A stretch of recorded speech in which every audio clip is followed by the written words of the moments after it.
Finally Ahana वापस लौटी अपने ससुराल। दुर्गा देवी का प्लान हुआ पूरी तरह से सफल।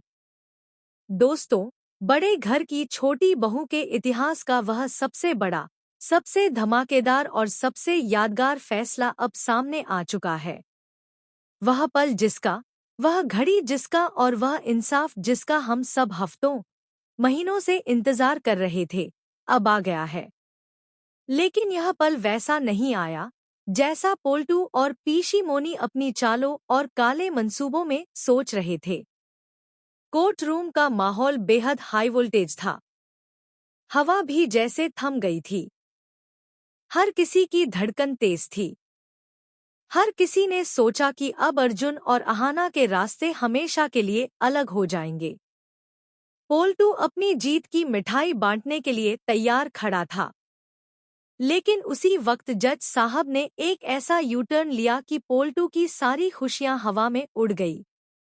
जज साहब ने तलाक के पेपर्स पर साइन करने से साफ इनकार कर दिया और हिंदू मैरिज एक्ट और भारतीय संस्कृति की दोहाई देते हुए अर्जुन और अहाना को 6 महीने का कूलिंग ऑफ पीरियड दे दिया। यह सिर्फ एक तारीख नहीं थी, यह पोल्टू के चेहरे पर कानून का एक ऐसा तमाचा था जिसकी गूंज बरसों तक ठाकुर हवेली में सुनाई देगी। कोर्ट रूम का वह दृश्य जरा अपनी आंखों के सामने लाइए। कमरा खचाखच भरा हुआ है। दीवारों पर लगी गांधी जी की तस्वीर भी जैसे इस फैसले को देख रही है। पोल्टू और पीशीमोनी अपनी जीत का आनंद लेने के लिए खड़े हैं। पीशीमोनी ने अपनी सबसे महंगी साड़ी पहन रखी है।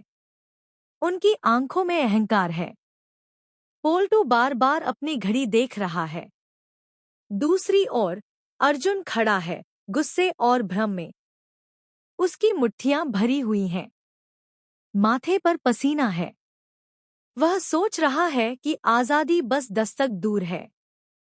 और वहीं खड़ी है अहाना, शांत, संयमित, सागर जैसी गहरी। उसके चेहरे पर सच्चाई का तेज है।